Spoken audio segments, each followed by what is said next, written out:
21 de janeiro de 2026, Evangelho segundo São Marcos, capítulo 3, versículo de 1 a 6. Outra vez, Jesus entrou na sinagoga e encontrava-se lá um homem que tinha uma das mãos seca. Observavam-no a ver se curaria em dia de sábado para o acusarem.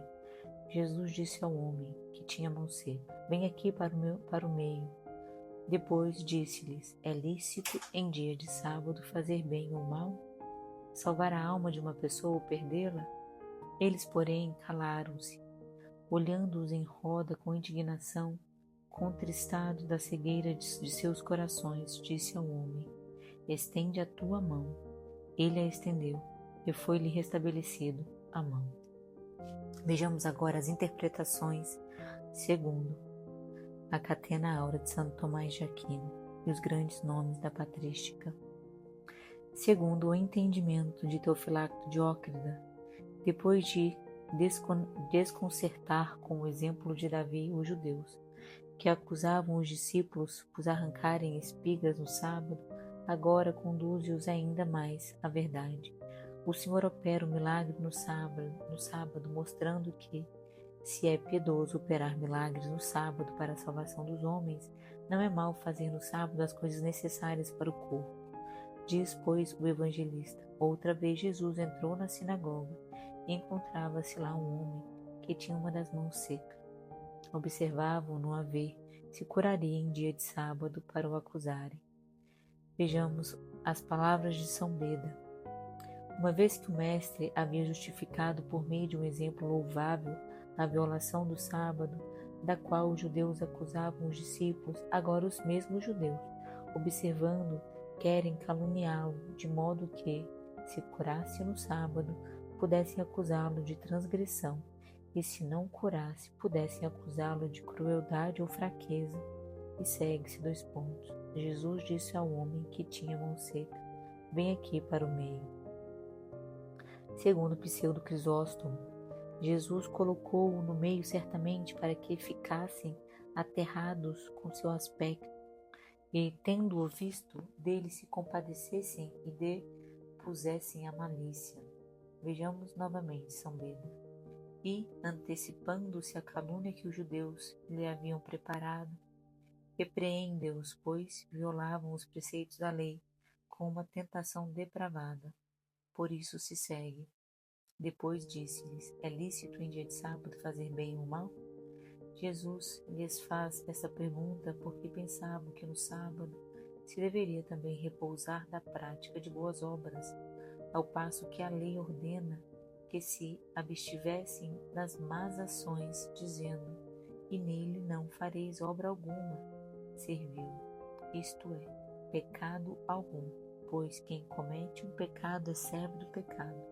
Do mesmo modo, aquilo que havia dito antecipadamente, que seria salvar a alma a uma pessoa ou perdê-la, isto é, curar ou não um homem, não porque Deus, sumamente bom, possa ver o autor de nossa perdição, mas porque quando ele não salva, a Escritura costumeiramente diz que ele perde. E se alguém se perturbar pelo fato de o Senhor, prestes a curar o corpo, tenha perguntado sobre a salvação da alma, saiba que, pelo costume da Escritura, ou disse alma em lugar de homem, assim como se diz: "Estas são as almas que saíram da coxa de Jacó", ou porque realizava aqueles milagres por conta da salvação da alma, ou porque a própria cura da mão significava a salvação da alma. Vejamos agora as palavras de Santo Agostinho. Mas isto pode causar perturbação. De que maneira Mateus disse que eles mesmos interrogaram o Senhor se era lícito curar no sábado, ao passo que Marcos disse antes que eles foram interrogados pelo Senhor nos seguintes termos: "É lícito em dia de sábado fazer bem ou mal?"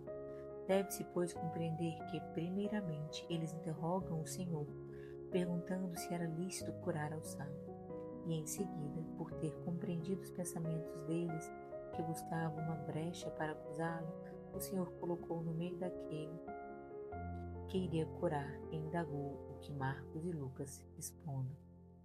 e recordo. E então, estando eles calados, narrou a comparação com a ovelha e conclui que é lícito fazer o bem ao sábado e segue-se. Eles, porém, calaram-se.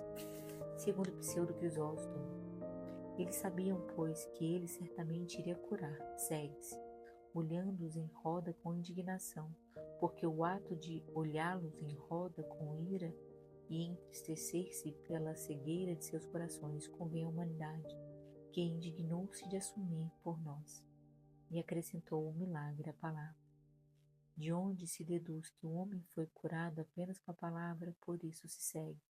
Ele a estendeu, e foi-lhe restabelecido a mão.